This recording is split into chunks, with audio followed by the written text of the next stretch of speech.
All right, my number 4, Sound of Metal, going back to Amazon again.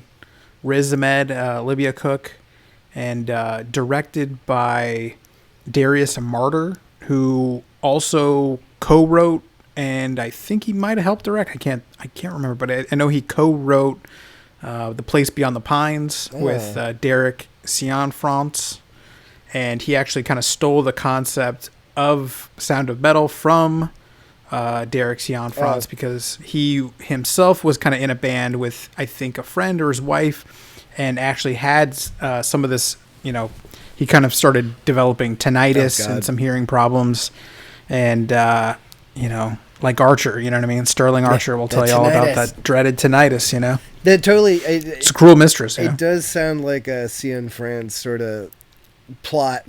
Now that you mention it, like just something terrible that two couples are going to have to grip with the whole movie or whatever. Yep. So it's a cool kind of premise. It's like Sleigh Bells or some of those weird small bands with two people. But Riz Ahmed and Olivia Cooke basically are a couple who are in a metal band together, and then quite suddenly, Riz Ahmed, who's the drummer, he starts having very intense hearing loss.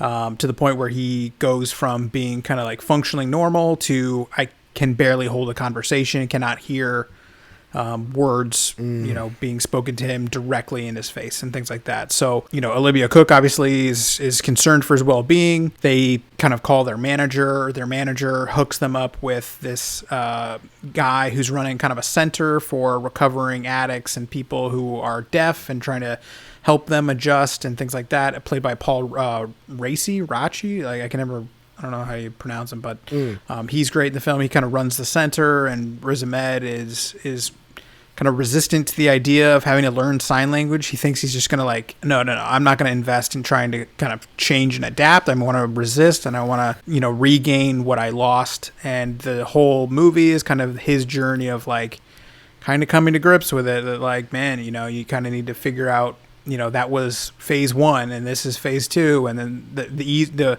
faster you kind of figure out how to adapt, the happier you will be and things like that, because it's interesting. There's a lot of actual deaf actors in it.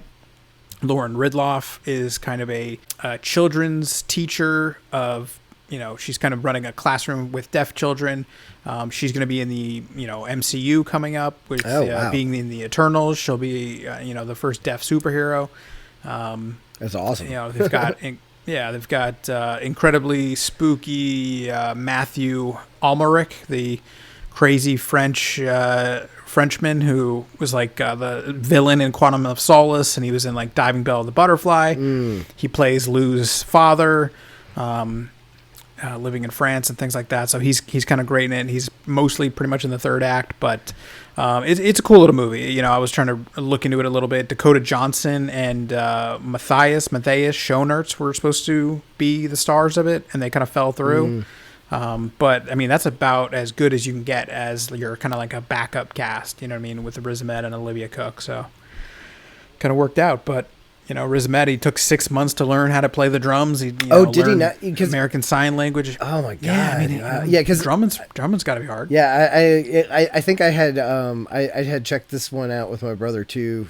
The first 40 minutes of it, and so good, but it's just a little too close to home for us because once again, he's had musician and had kind of a similar situation, kind of.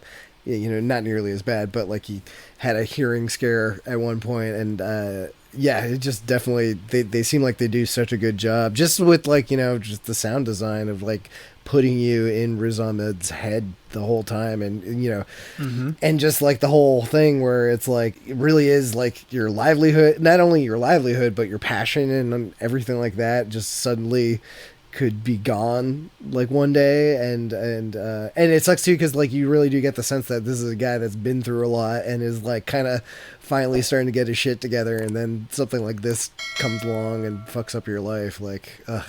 So brutal. Yep, it's a great one. It's I would think it'd be a little bit of an Oscar darling, but maybe not. I don't know. I can't tell.